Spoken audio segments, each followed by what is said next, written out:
Hello दोस्तों, नमस्कार। मैं कमलेश आज फिर से अपनी पाठशाला यानी कमलेश की पाठशाला के जरिए आप लोग के समक्ष हाजिर हूँ। और अभी जो ये दौर चल रहा है, ठंडी का दौर है और ठंडी अपने शुरुआती चरम सीमा पे है। तो सब लोग स्वस्थ रहिए, मस्त रहिए और सुरक्षित रहिए, ठंडी में बच के रहिए। तो आज का जो अपना एक लाइफ एक्सपीरियंस सीरीज के जरिए जो हम लोग बेसिक एक लर्निंग का, सोचने का, समझने का एक जो सिलसिला चला रहे हैं, तो उसका ये 13वां सेशन है, 13वां सीरीज है। और आज का जो ये लर्निंग सेशन है वो खास करके गांव की मेंटलिटी पे आधारित होगी। और आगे पता चलेगा डिस्कशन के दौरान लाइफ की जो एक जर्नी है, उससे जो अनुभव, जो एक एक्सपीरियंस है, उससे धीरे धीरे बातें पता चलती जाएगी कि आखिर में आज किस चीज़ की हम लोग बात कर रहे हैं और इससे क्या लर्निंग लेनी चाहिए, क्या सीखना चाहिए। तो आइए इसकी शुरुआत करते हैं। और इसकी शुरुआत करने से पहले जो लोग चैनल को सब्सक्राइब नहीं किए हैं वो चैनल को सब्सक्राइब कर लें और साथ साथ बेल आइकन को भी दबा दें, प्रेस कर दें, ताकि जब भी कोई नया वीडियो अपलोड हो आप लोगों के पास एक तुरंत नोटिफिकेशन चला जाए। तो जाहिर सी बात है कि हम भी गांव से एक जर्नी स्टार्ट करके गांव के लोगों के बीच पल बढ़ के उनकी मेंटलिटी को देखते हुए, उनकी थिंकिंग को देखते हुए हमने भी अपना इस सफ़र को तय किया है।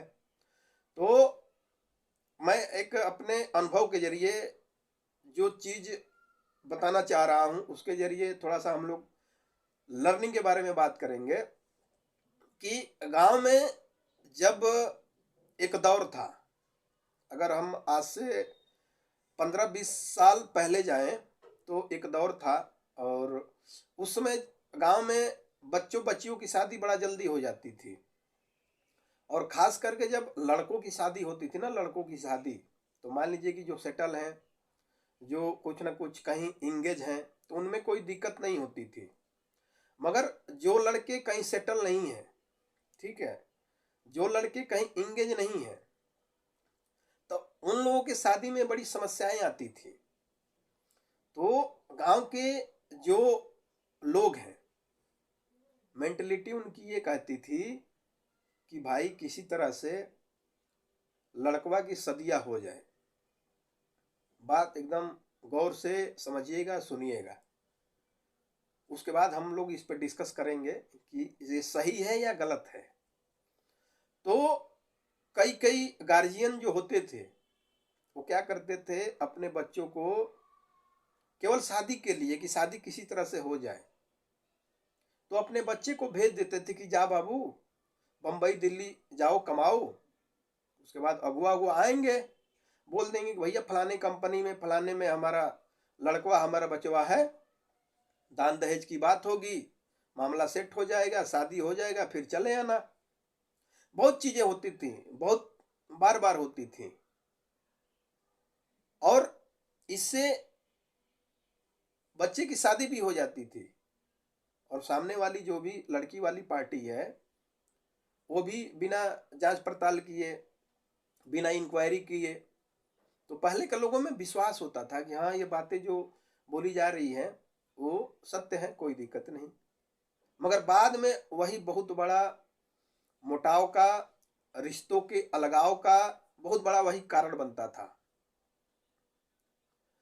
और उसमें सबसे बड़ी दिक्कत क्या होती थी, उसमें सबसे बड़ी दिक्कत उसकी वजह से, शादी तो हो गई मान लीजिए झूठ बोल करके कि लड़कवा फलाने कंपनी में है, लड़कवा फलाने कंपनी में है। भले वो लड़कवा 5,000 पा रहा है मगर बताया जा रहा है कि लड़कवा 15,000 कमाता है।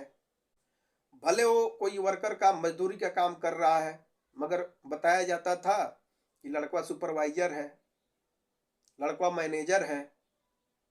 तो ये चीजें करके, ये चीजें करके शादी तो हो जाती थी, लड़का आया, अपना शादी वादी बड़ा धूमधाम से हुआ और उसी हिसाब से दान दहेज भी तय हो गया। मगर हकीकत क्या है भाई? जाहिर सी बात है, दान दहेज अगर तय हो गया तो उसी हिसाब से खातिरदारी भी करनी पड़ेगी। मगर हमने तो यहाँ पे झूठ बोला है, चीजों को छुपाया है, तो उसके चक्कर में मेंटलिटी भी जो डिस्टरबेंस है, पैसों को लेकर के, अरेंजमेंट को लेकर के, वहां पे भी बहुत आदमी डिस्टर्ब होता था। डिस्टर्ब होने की वजह से बहुत सी चीजें, जब जाहिर सी बात है हमारे पास अगर अरेंजमेंट नहीं है, व्यवस्था नहीं है, मगर हमें वो चीज करनी है, तो करेंगे क्या भाई? कर्ज लेंगे, इधर उधर से अरेंजमेंट करेंगे। जो जब कर्ज लेंगे, इधर उधर से अरेंजमेंट करेंगे, तो उसको हमें भरना भी है, तो मेंटली प्रेशर आएगा। मेंटली प्रेशर आएगा तो आदमी अपने बैलेंस को खो देगा, अपनी सहन शक्ति को खो देगा, बहुत सी सारी डिस्टरबेंस पैदा हो जाती है।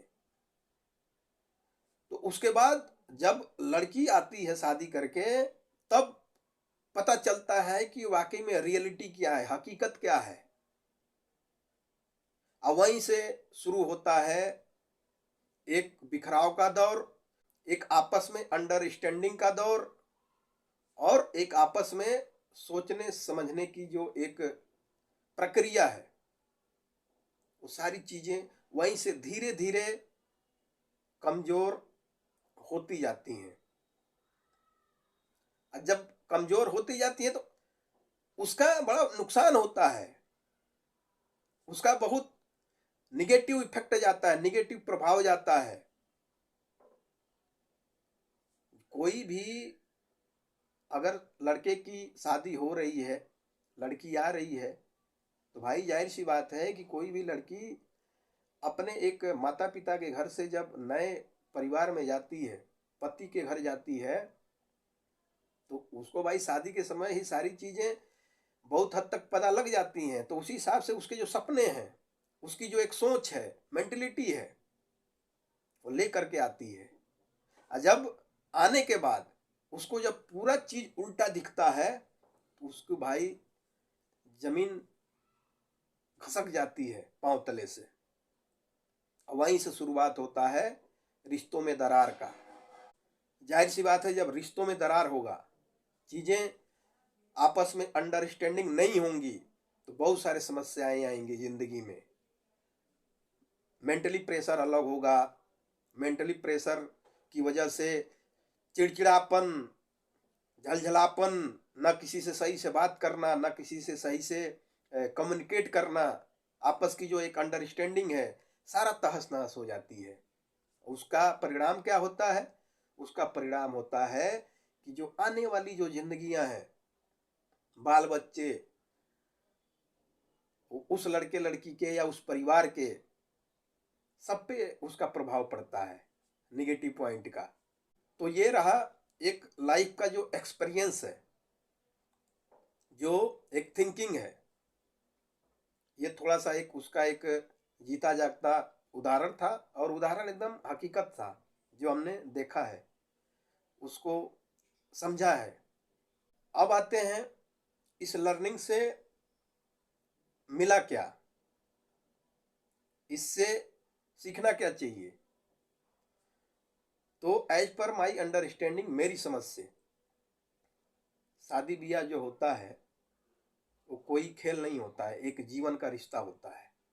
आजीवन एक रिश्ता होता है, जहां से एक नई जिंदगी की शुरुआत होती है। वहां से आने वाले पीढ़ियों का सही या गलत दिशा में एक भविष्य तय होता है। तो शादी ब्याह कोई खेल नहीं है। तो उस चीज में हमें झूठ का सहारा लेना ही नहीं चाहिए। झूठ के उस दीवार पे ना शादी का एक जो है छत कभी नहीं बनानी चाहिए, क्योंकि झूठ झूठ होता है, और झूठ जो है कभी न कभी सामने आता ही आता है। तो जो हकीकत है, जो सच्चाई है, अगर लड़का 5,000 कमा रहा है तो 5 ही हजार बताओ ना भाई। अगर लड़का वर्कर है तो वर्कर बताओ, लड़का अगर कोई मैनेजर है तो मैनेजर बताओ, लड़का अगर कोई इंजीनियर है, डॉक्टर है, तो हकीकत बताओ। कहने का मतलब, अगर सामने वाले को अगर वो चीज मंजूर है, एक्सेप्ट है, तो रिश्ता बनेगा, नहीं तो भाई दूसरा विकल्प है। कहने का मतलब क्या है? कहने का मतलब ये है कि रिश्तों को जब बनाना है तो वहां पे सच्चाई रखिए, हकीकत रखिए, अंधेरे में कोई चीज मत करिए। अंधेरे में अगर कोई चीज होगी, वो बाद में उसका हकीकत दुनिया के सामने आना है। और जब दुनिया के सामने अचानक हकीकत आएगा ना, जब आदमी उसका सामना करेगा, तो वहां पे बहुत डिसबैलेंस हो जाता है जीवन। जीवन को मैनेज करने का एक जो पावर है वो बहुत कमजोर हो जाता है। इसी वजह से बहुत ऐसे होते हैं कि वो झूठ के चक्कर में, अंधेरे में बातों को क्लियर न करते हुए शादियां हो जाती हैं। बाद में जब हकीकत पता चलता है तो लड़का लड़की दोनों की जिंदगी बर्बाद हो जाती है। तो उससे अच्छा है कि हकीकत को प्रेजेंट करें, जो है वो है। सामने वाले को अगर एक्सेप्ट है, मंजूर है, तो रिश्ता जुटेगा, नहीं तो कोई बात नहीं। तो आज का ये था अपना एक life experience series basic learning का एपिसोड। आशा करता हूँ आप लोगों को समझ में आया होगा। तो आशीर्वाद, प्यार जरूर दीजिएगा। अपने कमेंट के जरिए आप अपना भी ऑब्जर्वेशन, सुझाव जरूर दीजिएगा। तब तक के लिए इस सेशन को यहीं पे समाप्त करते हैं। फिर मिलेंगे एक नया लर्निंग सेशन वीडियो के साथ। तब तक स्वस्थ रहिए, मस्त रहिए, और ठंडी का मौसम है, बचा के रहिए।